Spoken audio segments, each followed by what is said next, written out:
Hey guys, we're back again this week looking at another figure kit, this time of one of the most iconic cinema characters in history of Darth Vader in 1/12 scale by Bandai. Let's open her on up and take a look.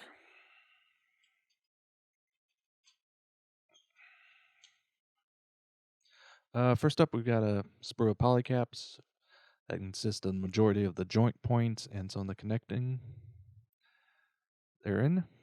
And it does also thankfully come with a little base.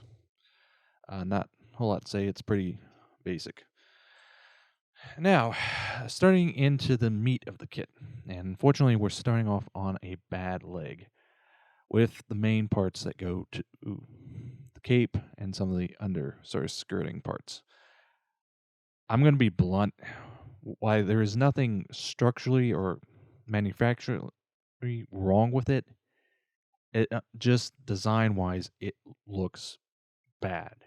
It really does not capture the look of the character. And yeah, this is probably the weakest part of the kit, hands down. While the underskirt parts do their job and are fine, and similarly with the connecting part for the shoulders is fine. It's just the skirt is, or excuse me, not the skirt, the cape is really bad. In all honesty, I would say your best bet, replace it completely. Either scratch build your own somehow out of resin or plastic, or better still, just go get some black scraps from your fabric store and make your own. Now, moving on, hopefully this will show up on camera, is the belt.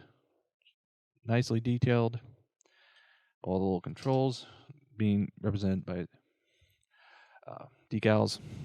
Continuing on, got two side parts of the cape. Again, very poorly done. Now, interestingly enough, on this kit, they broke the feet down into a total of three different parts: left and right halves and the sole. That's really interesting, in my opinion. In part because it does unfortunately add this very nasty seam right down the middle that you will have to clean up and try to avoid some of the folds. So I think this was a poor engineering choice on the part of Bandai to do it this way. They have released a different version of this kit, which I believe has some different parts, so I cannot attest to any changes they have made with that. So that is something to be aware of. I believe this is version supposed to represent Vader in Empire, and the other one's supposed to represent him Jedi, because I do believe, and we'll see later, does include the Jedi version does include a very critical part. Moving on, we got some of his life support control panels attached to his belt, a couple other odds and end pieces. Right, and also interesting includes two different styles of lightsaber, so that is something interesting. Continuing on, we do get on this sprue, main beam for the lightsaber. This is one thing, and this would be probably the best extra that they could throw in, would be some way to actually light this up. I do know there are aftermarket options for lighting up beam sabers, but it would be truly epic if Bandai included something in the kit, either as a limited edition or some other type of deal. Because yeah, this lit up would really up the drama factor of this kit. Continuing on, this sprue contains a good chunk of the chest parts and the helmet. Now, thankfully, they undergated the helmet, so there'll be less cleanup, so you won't mar the high gloss finish on it. Similarly, here on the main faceplate, they did try to keep the pore stubs and sections that will not be seen, so good on Bandai there. We have his chest computer, legs, and various other adding components. We also do have the back of his head, which is where you do see a lot of flesh Unfortunately, this kit does not include the front face. As I said, this is for Empire.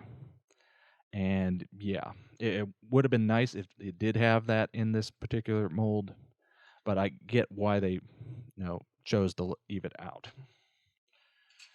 Okay, last sprue contains basically all of the leg and arm parts to build it up.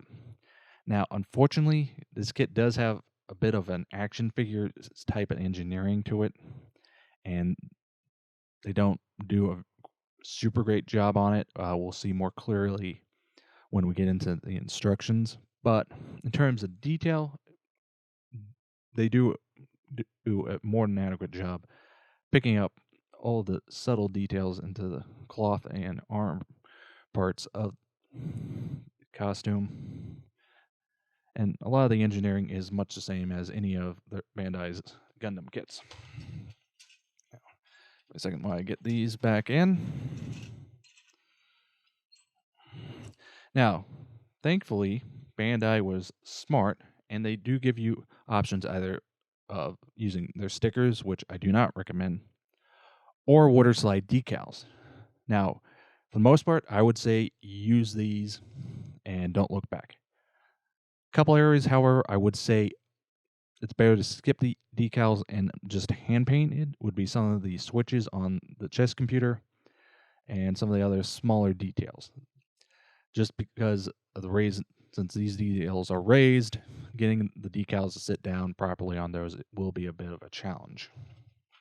So I'd say just skip that and paint it. You'll save yourself a bit of a headache. Now, assembly starts with the head and sort of moves down from there. Nothing too outrageous. If you built a master grade kit, you should be able to build this. If you're a little newer to modeling, this might be a tad on the more challenging end, but it's manageable. I would say this would be one to consider if you're looking to step up to a more challenging level of model building, because this will let you do it without causing a whole lot of frustration. Now, as I was mentioning before, in particular here in the arms, there is some really huge, hopefully this is showing up on camera, huge gaps for the joints. And honestly, I would say that's the second worst part of this kit, is those joints. I get why they did it. I just don't get why they needed to make it as excessive as they did, because filling those joints in are going to be damn near impossible. And especially if you want to preserve detail. And again, as I said, the cape just really does not do it. It's pretty bad. So, overall, is it a terrible kit? No. Is it a good kit? No. It's really sort of a mixed bag. It has some major issues, and depending on how you choose to display it, you can potentially get away with some things. But yeah, it's definitely one that I would say don't expect to win any real prizes.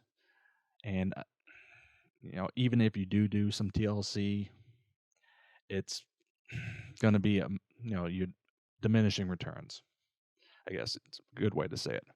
So it would be worth it to spend time, maybe not. However, if you are big into Star Wars, is it one you definitely look at? Yeah. However, I would lean more towards getting the Jedi version just because it's going to have some additional parts. It more than likely, if assuming they do some changes, hopefully it has a better cape part. But yeah.